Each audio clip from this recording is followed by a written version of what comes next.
Okay, yeah, this is what happened. I showed a few slides, pictures, and I became the expert. But as some of you may know, I grew up here on the Cape. I went to the Eastham Grammar School down the corner here. My sister, who's a little older than I am, actually went to this one-room schoolhouse at least for 1 year. Oh.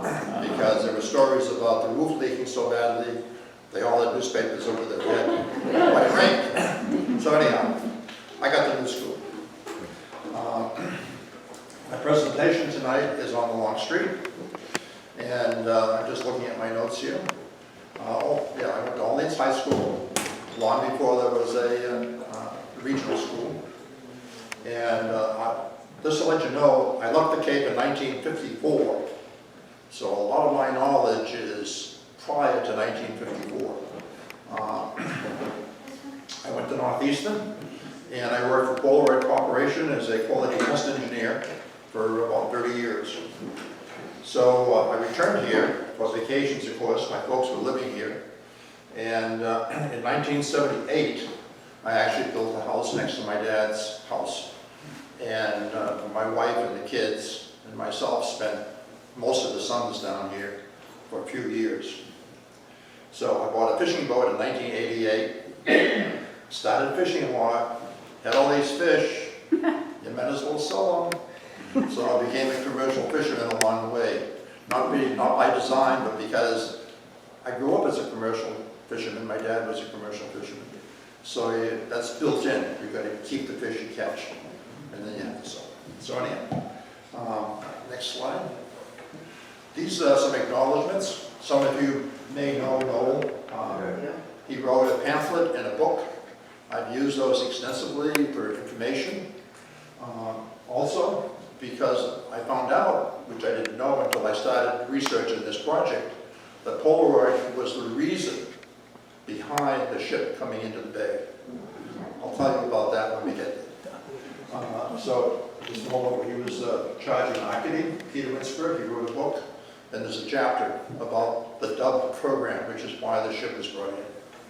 There's also a couple of images that I referenced. I refused to pay the money for YouTube, so I wasn't able to move the videos down, but I do have screenshots from those videos that show the status of the ship today. You'll be surprised. Okay, next slide. This is the house that I grew up in. It's still there, so it looks about the same. Unfortunately, I had to sell it a few years ago, but the folks have kept it. It's still there. Next slide. This is the barn. If you go down Somerset Road, many of you have seen this. It's actually 6 feet of it's in the town property, down the road. There's a story behind that, but that's for another night. My dad actually bought 3 barns with the deal that he was going to tear them down. I think he paid $5 either for one of them or all 3 of them, I'm not sure, but anyhow, he built the barn from that lumber that he used when tearing down the other 3 barns. There was a rumor, and I've never been able to prove it, that some of this wood in this barn actually came from the salt works. So some of you know back in the days of the Pilgrims or whatever, they had big vats from the marshes where they evaporated salt water to get salt. The wood is rotted, so I'm saying to myself, it was saturated with salt. How come it's rotting so much? Anyhow, my dad moved to Eastham during the Depression. His plan was to write the great American novel. But you have to eat. So he got permission to raise turnips in the field across from the house, and he knew how to scratch cohogs, what everyone called in those days the West Shore. You'll all know it as First Encounter Beach. He knew what he would do is, as the tide went out, he would walk out as far as he could, scratch a bushel of cohogs, 90 pounds, put them on his back, walk ashore, drop them, go back and do that again. And on a good tide, he might get 2 or 3 bushels. So somebody said, well, if you had a boat, you could buoy them up, and then at high tide, you could just go out and pick them up. Great idea. He did that. Then he found out there were soft-shell clams on Cape Island that were worth a lot more money. So he started going over to Philoscape. He noticed on the way these splashes.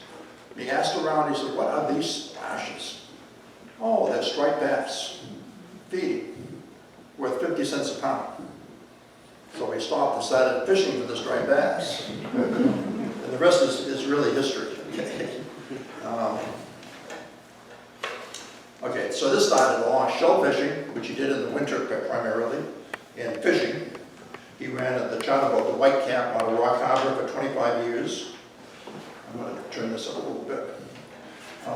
As he was fishing, he started a writing career because he wanted to promote the fishing business. So he wrote a weekly column for the Cape Cod for 35 years. It's an ill wind, it's something. Phil Schwind blows no good, there we go. And then later on he wrote another one, Phil Schwind Remembers. So in the meantime, he actually wrote a collection of pamphlets and books, 15 in total. And I'm just looking at my notes here, okay. Okay, the point of this is, I was his right-hand man. In those days, if you were able, you helped. Didn't make any difference what your age was. So at a very early age, I started going with him on his boat. So we saw a lot of the ship up close, believe me. Yeah. And by the way, my sister and I, when I was 5 years old, we started a bait business selling minnows. We would take a wheelbarrow with a 50-foot seine, walk down to what I know as Bees River. You all know it as Herring River. There was no road down there at that time. We would swim our net, 50-foot seine, catch minnows, come back, put them in the pond, and sell them for 35 cents a pint. I had that damn business until I was, at, I think, 19. I finally was able to give it to a friend of mine. Never went up in the price, 35 cents a pint for a pint of minnows. But I learned a lot about marketing.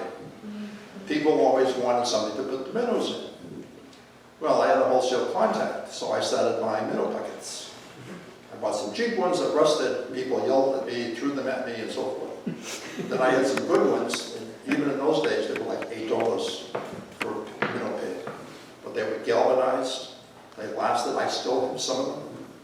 The last year I was in business, I sold the gross of those pails. Guess what I made more money on? Okay.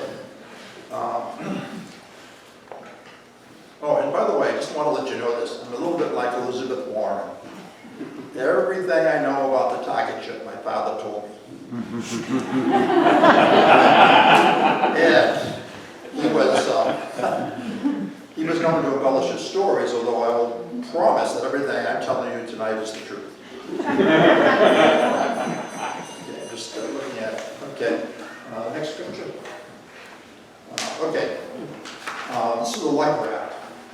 In the early stages of the war, I'm not a historian, I never had history in school, I'm an engineer. But I found out that the war actually started in 1939 when Germany invaded Poland. And shortly after that, they declared war against Britain. And so they started U-boating British freighters.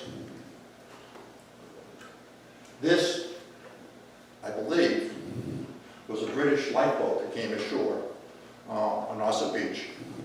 And you weren't allowed to go on the beach. If you were seen on the beach at night, you were shot. No questions asked. Because the people were supporting the German U-boats with French vessels and so forth. So the Coast Guard walked up and down the beach, and at night, if their orders, if they saw you, they shot you. And then they asked who you were later.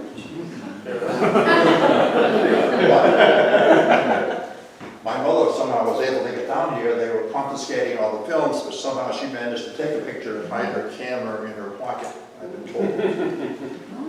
Okay, let's see. Next picture, yeah. This is a picture of my sister, who's 5.5 years older, and myself waving to a blimp. The blimp's job was to patrol for German submarines. That's why they were there. That's what they were doing. Yeah. Okay. I mentioned that Britain got involved in the war. And as soon as they did, Germany started sinking their freighters. I think in the first 3 or 4 months of the war, they sunk over 100 freighters. So quickly Britain was out of freighters. We had material that we had agreed to give to to Britain to help them, but nobody had ships to get them, the material to them. So Britain actually started on a program to develop a common ship that they could build at every one of their yards. They soon filled up their yards, so they came to the United States and asked us for help. And along the way, one of the ships that was copied primarily by the U.S. folks was a ship by the name of Liberty Empire. I'm trying to see my notes to get it right. Yes, excuse me, it was the Empire Liberty. I had it written down.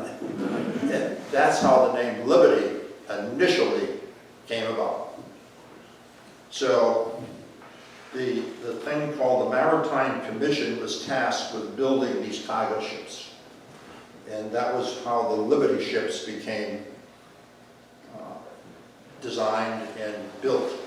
And by the way, every shipyard, every possible shipyard in this country was busy building either these ships or the ships for the Navy. Okay.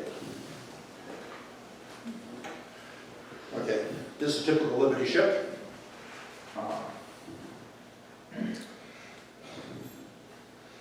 Let's see, I don't have the name of this particular one, but it's a typical one, sorry. Okay, and there's an aerial view of the ship. When Roosevelt reviewed the plans, he said they looked like ugly ducklings. And you know what, when the president says something, the name stuck.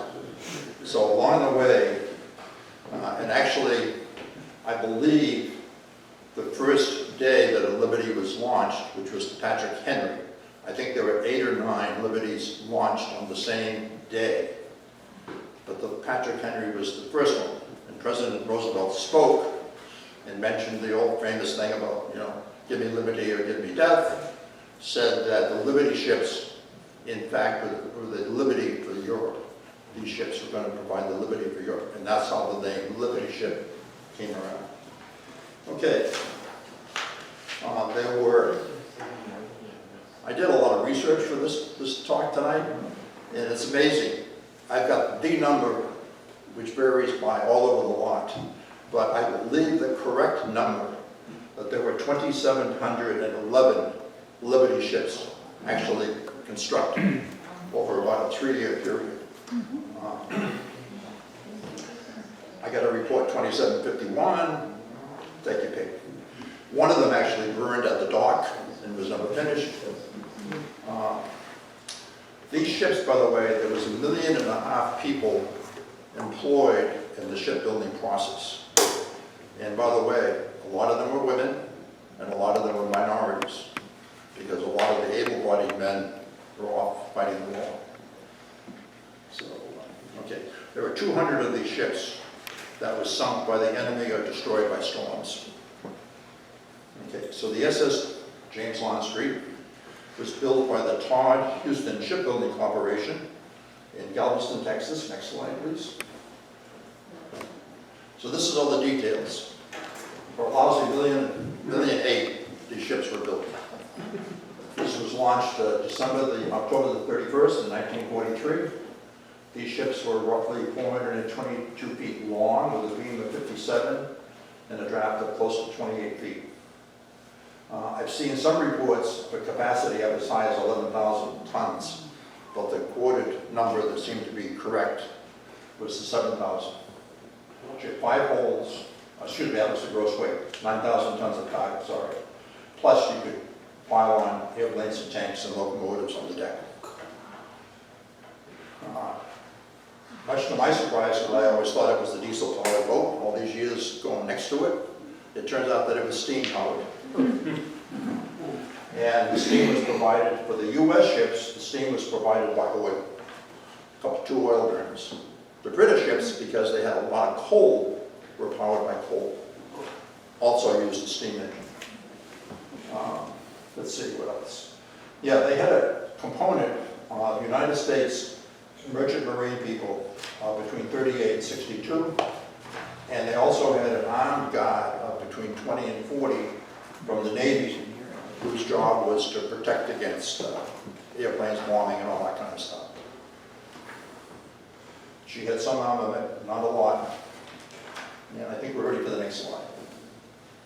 Okay, this ship was named after this great guy. I like him because his old Pete name is a good name, I think. He was a Confederate Major General. It turned out that he was Robert E. Lee's right-hand man. He was blamed, by the way, for the loss of Gettysburg. And his second wife spent most of her life trying to restore his good name. It turned out that he was following orders, that he did exactly what he was told to do, but he held his forces apparently in reserve, so they were never used during the battle. So if they had been used, then the battle might have been different than it came out. So anyhow, just a little information. By the way, if you're willing to raise $2 million in war bonds, you could get the name of Liberty ship. So groups did that. They were able to raise the money, and they got to pick the Liberty ships, the name. So there's all kinds of names. In the internet, you can find all 2,700 names if you want. Okay, next slide, please. Whoops, what is this? Who remembers this? Anybody remember this? 1954. Henry J. Coop. Built by Kaiser, Henry J. Kaiser. Why is he involved in this? I'll tell you why. He was an industrialist. He built the Bay Bridge, his company built the Bay Bridge and some other stuff like that, like the Grand Coulee Dam. And he revolutionized shipbuilding. Because the standard shipbuilding process is you bring a piece of steel in, you cut it, you measure it, you rivet it in place, you bring in the next piece. The minimum to construct a boat was 6 months, typically 2 or 3 years. That wasn't going to provide a lot of cargo capability quickly. So he instituted prefabrication. So that, believe it or not, there were 250,000 components that were made off-site. And some of them weighed, I have it right here someplace. Let me get the right number, I don't see it right here. I think it was 250, there were 250 components, but they also were 250,000 tons. So these sub-assemblies were brought in and welded together. They did arc welding, they did a process called flame welding. So this whole thing was brand new to shipbuilding. And in fact, there's a quote, which I'll read. Henry J. Kaiser, industrialist and entrepreneur, ran shipyards that built nearly 1,500 ships during World War II, using assembly line techniques then considered revolutionary in shipbuilding. His employees could build a ship in 4.5 days. This feat was hailed as a national hero. It turns out that it wasn't quite accurate. It was 4 days, 15 hours, and 29 minutes. And it was done as a publicity stunt, okay? That was not typical. Okay. Yeah, 250 tons. Some of the prefabricated assemblies weighed 250 tons. Pretty damn heavy. Okay. We already went over that.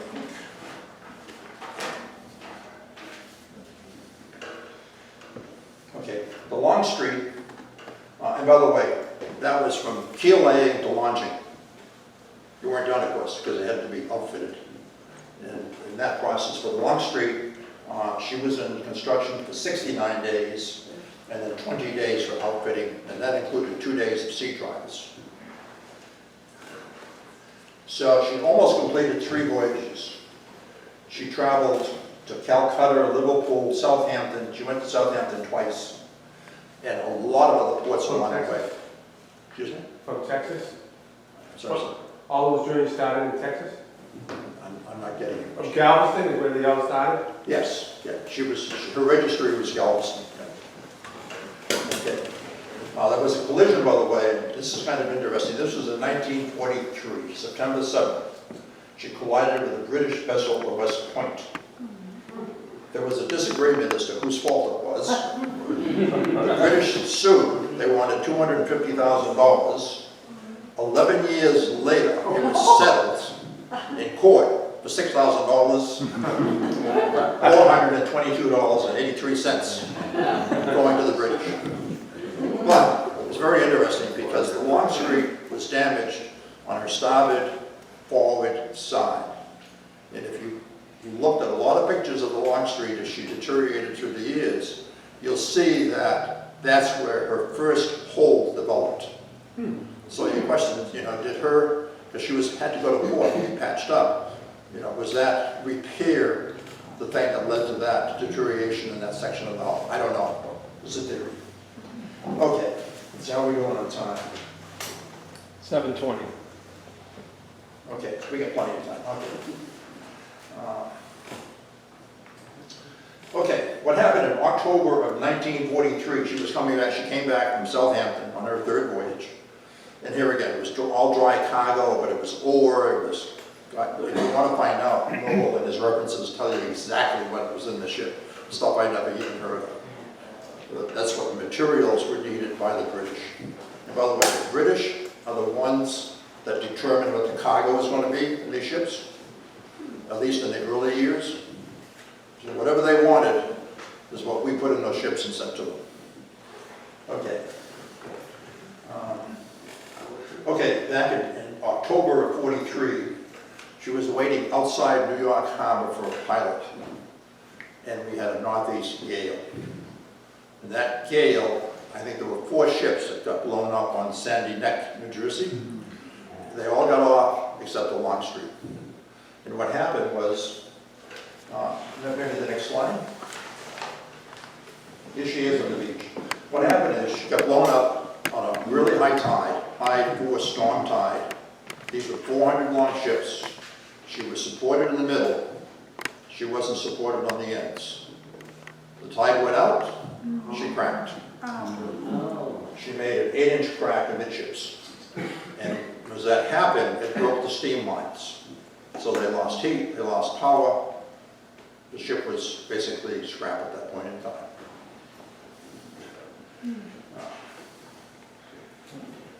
Okay. Maybe the next slide. You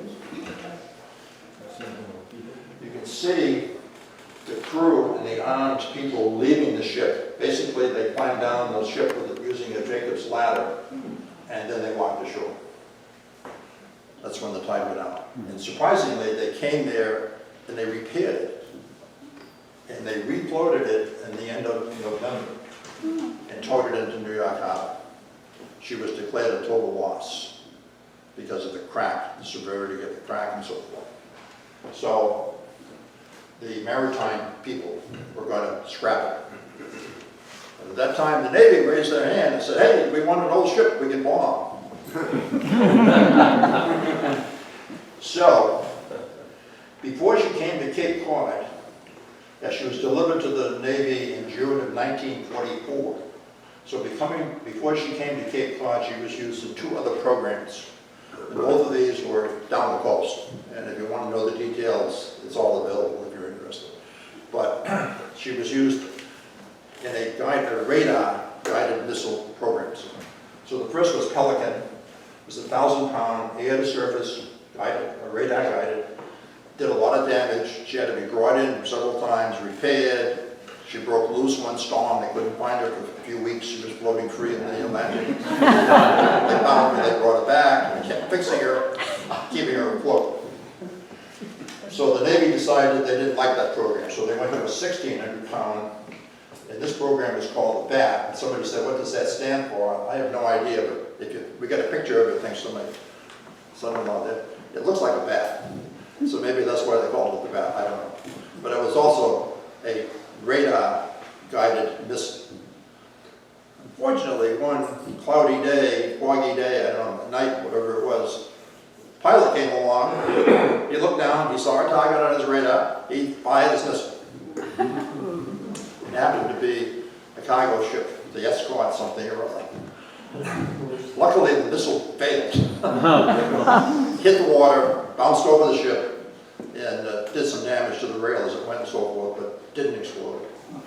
So they decided to give it up. So along about that time, much to my surprise, yes, I'm just looking at this. As I said, I worked for Polaroid Corporation as a test engineer, and I never knew that Polaroid was involved deeply in the war. Well, it turned out they were. Of course, they developed, the first thing that land did was the polarizing sheet.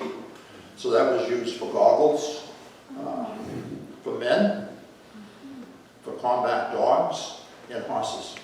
It turns out dogs don't like to get stuff in their eyes, and when they do, they won't keep going. But these goggles prevented the dirt from getting in their eyes. So Polaroid made those. Also, there was an RFQ for a device to determine the elevation of an airplane. It was sent out to like 6 companies. And typical Dr. Land, he didn't come back with a proposal. He came back with 2 working models. Everybody else came back with a proposal. He got the contract. And that was used by all of the Allied forces all through the war. And I guess that's important if you're trying to shoot down a plane. You've got to know how high it is. So, don't know. It made special windows to reduce the glare, because when bombs explode, there's a big flash, and the people would be blinded. But by using the polarizing system, they were able to cut that glare so the people could still see. He also turned out Land was a friend of Patton's. And in the first battle that Patton got involved in with his tanks, they were badly defeated. Because believe it or not, their guns had a recoil of something like 6 inches, 8 inches, something like that. So the gunner had to sight, get his head out of the way. Why? Well, by the time you moved your head back, the thing you were trying to shoot was gone. So Polaroid was tasked with developing a better sight, which they did. It made a huge difference in the success of Patton's tanks.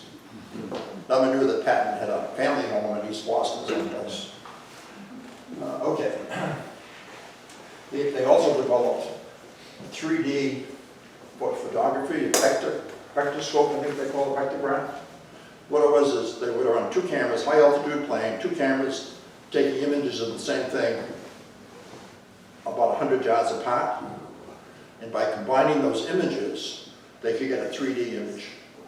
And so the Japanese might try to put all kinds of camouflaging up and so forth, but with a 3D image, you could see around what was there.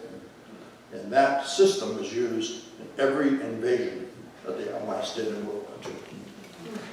That's on him. So in the meantime, he was asked to develop a program called DOVE for a heat-seeking air-to-surface guided bomb.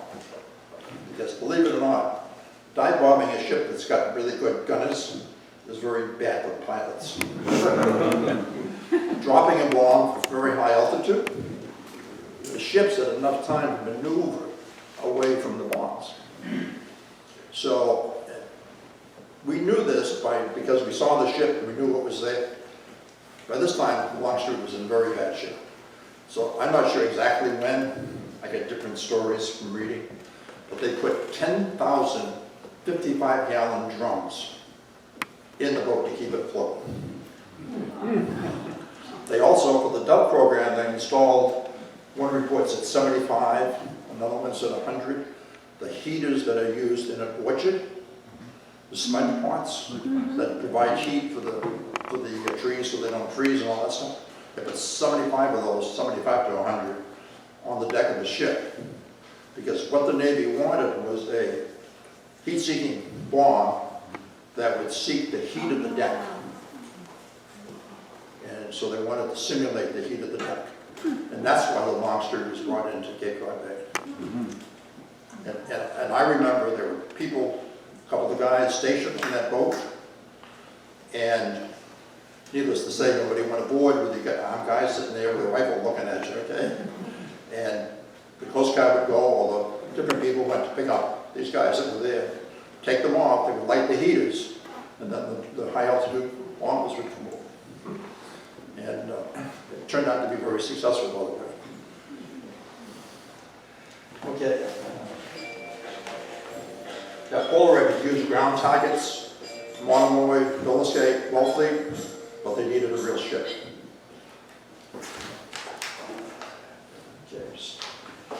Okay, so they brought her in, and this is something that nobody knows, but my dad told me. They had tugboats, they brought the thing in, they spent 3 days trying to line it up exactly, north and south. And they picked a little shoal called Round Shoal. There's about 15 feet of water on it. So here's a ship that normally, fully loaded, would draw 28 feet, but they raised it up so much that she drew enough so they could bring it into 15 feet of water. They went home. It was all engine. They were ready to scuttle it the next day. Whoops, the wind came up. Blew around the way she settled, and she sank. When they came back in the morning, the official report, which Noah, by the way, is in his book, at 9:45, they scuttled the ship. So I don't believe every official entry that you read. So they didn't admit that she sank on them. But they were happy. They got basically what they wanted. Okay. And by the way, when I was growing up, as I mentioned, I left here in '55. So there was another 16 or 17 years of active bombing after I left. But there's I'm not a pilot, but there's 3 things I know that they had to learn. They had to learn navigation because they had to figure out how to get from their base down to the ship. They had to learn how to fly in very tight formation. And they had to learn how to hit the target when they dropped their bombs. Okay. Okay, next slide. So this is what they used during my experience. It's a little 12-inch cast iron bomb. It had a smoke charge in it like a shotgun shell. And you could see them flash when they hit the water, the ship, whatever. Mr. Schwind. Oh. Oh, this is Sam. Kidding?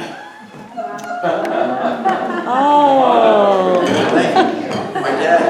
My dad used to use these, by the way, for a weight on a flag buoy.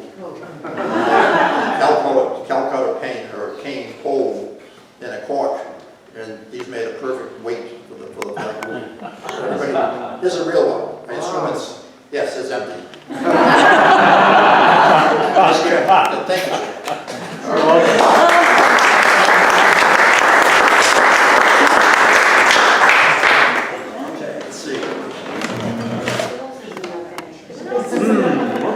I was going to say, when the pilots first came, and they used, in my period, they used slow, propeller-driven training planes. They would come in horizontally. They would miss the ship. Now the ship lies about 3.5 miles off the first thing on the beach.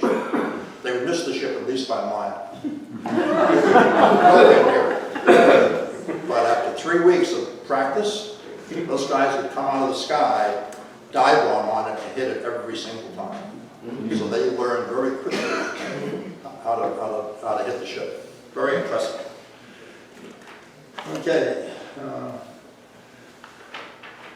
Let's see. Next picture. Okay. There she is, sitting on the round shoal. Now there was a center mast. I don't happen to have a good picture of that right now. So I'm not sure when this was taken. Part of the problem is all the pictures that I had, my youngest son nicely took and scanned them all in and put them in a digital format.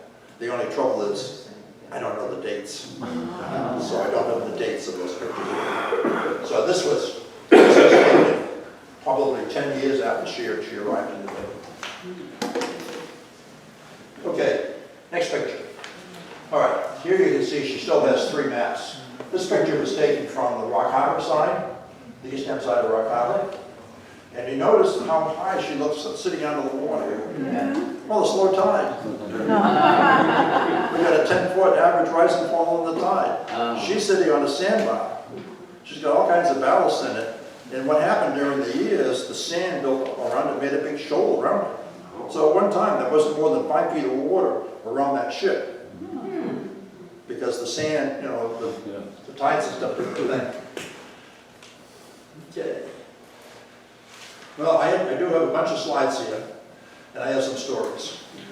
So here's a make-meat sitting on my dad's workboat. So this picture I know was taken around 1978 or 79, because that's when I built my house down here. So you can see at that time she's really deteriorated quite a lot. Okay, let's see, just trying to look at my notes here.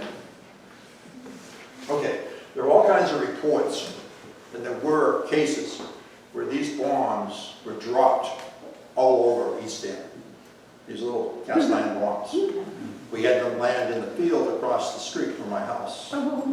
There were people that complained all the time. Now, what happened, my theory, is the pilots would hit the release button, but these were little bombs. They didn't weigh very much, so they wouldn't actually fall. But now these planes are flying, the vibration of the plane, as they bank to make their turn, the bomb would fall. My theory. Can't prove it. Don't quote me. Now, I know later on, I went too far, sorry.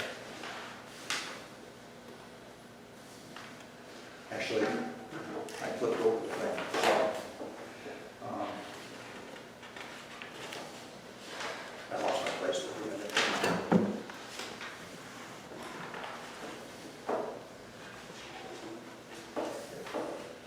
Okay, I know as I was leaving, they were using 50 caliber machine guns. You could see the bullets hit the water and ricochet. So, having lived in a boat, and what a lot of fishermen did is, Rock Harbor is a tidal harbor. You have to come and go at high water. You want to be on the grounds at daylight. It's high tide at 12 o'clock. You go out at 2. You anchor up to the ship. It's a nice lead. You wait until daylight, and then you go fishing. So, according to my dad, there were many as 20 or 30 boats tied up. In my memory, I only remember 2 or 3 at a time actually tying up to the ship, making Lee waiting until daylight. But it was common practice. Well, they bombed 24 hours a day, so you never knew when they were coming over. But they always made a dry run over the ship, and you could see them. They never went over a ship, a boat. If you were passing the ship, now there's a 1,000-yard circle around the ship, radius circle, that's restricted. You're not supposed to go in it. Somebody up in Portland, Maine is supposed to enforce that. To my knowledge, that was never enforced. So the boats would run their course, straight line to where they were going. They might pass very close to the ship. The planes would change their course, never to fly over you. So, as far as I know, there was never a boat that was hit our house, because they wouldn't fly over the house either. Later on, I know they used 100-pound bombs, they used rockets, they used other kinds of stuff. We'll talk about some of them. Okay, so she's going to show a few slides as I go along here. And you can see the deterioration over the years. The combination of the bombing and the whatever. Okay, what happened is during the early 70s, the bombing practice intensified. And I understand it was all morning, all afternoon, all night. A lot of people complained. And the politicians got involved and wrote letters, and they agreed to stop the bombing. I also read another reason was the fact that they were now using jets almost exclusively, and the speed of the jets was such they didn't feel it was safe to use the jets. And also, a lot of the bases that the planes came from were closing. So the need for it had diminished. So somewhere in the early 70s, they stopped the active bombing. Okay, there are all kinds of rumors about people stealing things from this ship. Excuse me, liberated. Liberty and liberty. I do know, because when they got through, what happened to the Dove program, just to tell you, the war ended. Dr. Land lost interest. In the meantime, his 3-year-old daughter had asked that famous question, why can't I see the picture now, Daddy? So he wanted to focus on instant photography. He talked Eastman Kodak into taking over the Dove program, which they did. And so therefore the practice area for the Dove program moved. And from that program, the Sparrow and the Sidewinder missiles were developed directly as a result of the research that was done. But as you know, Dr. Land did instant photography. That was his thing. Okay. Yeah, all kinds of rumors about moon pests. So they left a lot of oil on the ship when the Dove program left. And I will say that it's my belief that a lot of the Rock Harbor dragging fleet took advantage of that oil. You could tell because there was something in that oil that ruined their injectors. So you saw a dragger smoking, you knew he had liberated some oil. There were reports of boats coming from New Jersey, Bedford, I don't know that's true. What I do know is that there was one fellow one summer, back when I was still down here, so they were still actively bombing, at a 40-footer, and he went with a acetylene torch every night, all summer long. Now he also had a junkyard. So there was some rumor that he might have been selling the scrap metal that he got off the ship. Don't know. Don't quote me. I won't mention his name. Okay. Now you can move on with a few slides. By the way, I'm going over all my slides, and I know they were taking over years at a time. This sailboat is in half my pictures. I said, what was that guy doing there? Well, I bet you he was a commercial lobster guy, because there were a lot of lobsters around the ship. And I don't know why, because it sure looks like the same sailboat in a number of my pictures. I know they were taken over a 10 or 15-year period of time. Half the slides I have got that sailboat. Okay. Was anyone ever injured? Yes. There were a group of kids, there were 5 of them in 1970 that were from Wolfley. They were in a camp down there. They decided to go aboard the ship, and they brought with them some souvenirs. And the kid had a screwdriver, he's banging on the screwdriver, and the thing went off and blew his finger off. So they had taken an expended 100-pound bomb. They had taken 2 what they call bomberettes, and each one of those had 5 pounds of explosives in them, and they had not exploded.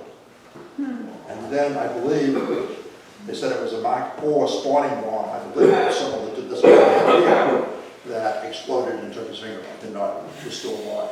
So that was a big deal. They came, they searched the ship, they took all the things, they posted all kinds of signs. You know, big deal. Okay. You can see from these pictures, the slides that are going up, that through the years she really took a beating. I mean, there's one of her masts falling down, right? So you can see that she's really rusting. And of course, she was full of holes. She'd been bombed a lot. Okay. Excuse me. Were there any planes lost? Yes, sir. What is, I've been meaning to ask, what is that structure on the upper right, that structure on the upper right of the ship itself? There's a bird sitting there. Well, no, you wouldn't use that structure. Those were where the gunners were, that's where the machine guns were located. Oh, okay. Yeah. Now, there's also a story that they installed photographic equipment for the Dove program, and they made special houses or containers for those cameras. But I believe those were protection for the guns. Okay, were any planes lost? The answer is yes. I know of 2 incidences, and I'm sure that there were many more. But the military doesn't like to share everything. So the 2 I know of, and this happened fairly early on. Now, as I said, the pilots were learning how to fly in tight formation. They were new pilots. They hit each other, and the planes would come down. So this plane came down in the bay. I don't know what happened to the pilot. The Navy came a few days later, My dad went over and said, would you like to know where the plane is? And they said, it's none of your business. You're a civilian. No. They searched for 3 days. He went over again. He said, would you like to know where the plane is? They said, yes. They were nowhere near it. He took them over, because there was a big oil slick coming in where the plane went down. And he had very good ranges, so he knew exactly what it was. And he took them right over to it. Okay. There's another story. I worked for another company, and my boss had a large cruising boat. And he came cruising down the bay into Wolfley. And he came back from vacation, and he said, you're not going to believe it, I was run down by this freighter at Cape Cod Bay.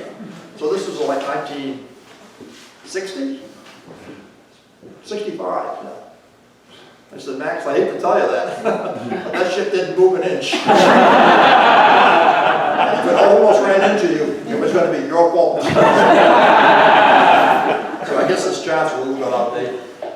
Okay. The ship was targeted for graffiti, and there's one famous one, which I wasn't here, but I was told that it could easily be seen from the Bay Beach. And that was the 5 people. There were 4 males and 1 female in late June of 1966. They didn't have a lot of money, so they went and they bought a copy of Playboy magazine. They bought a gallon of cheap white paint. The girl had a boat. Late at night, they went out of Rock Harbor, and they painted on the side of the ship a picture of a Playboy bunny, just a bunny, which they needed the magazine copy. The headlights were on the beach, so they thought people were searching for them, so they panicked and everything. But anyhow, they finished the job. They all had taken off all their clothes but their underwear, except the girl. I think she kept her clothes on. She was the boat person, so. But they all got covered with white paint. And I understand that was there for 2 years, readily visible from the shore. Okay. Okay, next up. Well, as we run here, Kathy's been showing you some more slides. So you can see, you can see holes right through the boat. There was one case where some unwise mariner drove his boat into the ship. Well, there's all kinds of cables and stuff inside. And I believe what happened is the tide came up. And he couldn't get out. And there were still decks and everything, so the boat got crushed. The boat was destroyed. It was a small boat, but still. I'm sure there were a lot of guys that took their boats in and managed to get out safely. I'm just checking my time, we're doing pretty good. Okay. So yeah, here's a water shot taken a couple of years ago. So it's very popular to go diving out there, and even though I'm convinced there's a lot of live ordnance still around that ship, and as the ship disintegrates, the sand is going to get washed away, so that stuff is going to be exposed. The state says, go ahead and dive. There was a guy in Wolfley who was taking parties out to dive on the ship. But this is what you're going to see. It's just pieces of metal laying on the bottom, and fish. Okay, so what happened to the ship? Well, it rusted. They got bombed. But in the wintertime, believe it or not, we have ice out here sometimes. So it's my theory that, I guess there was a really bad storm in April of '96, I think it was, 1996, excuse me. There's a big ice flow. So, I mean, the ice is heavy. It is driven by the tide. So I think it sheared the ship off at the waterline. And that's why all of a sudden it disappeared. My theory. I read reports. Well, she rolled over and sank. Sorry, she couldn't roll over. She couldn't sink because she was already sunk. So, for whatever reason, it fell down into the water. So, next slide, Kathy. So, this is one of the videos I wanted to show you. This is a screenshot from that video. So this was taken in 2015. This is a dead low tide. So I operate a boat. I stay way away from the ship. Why? Because you hit one of those beams coming up, you're bottom of your boat is gonna disappear. So, and yes, there's a buoy on it, but sometimes buoys get off station. It's just really, really dangerous to get close to it.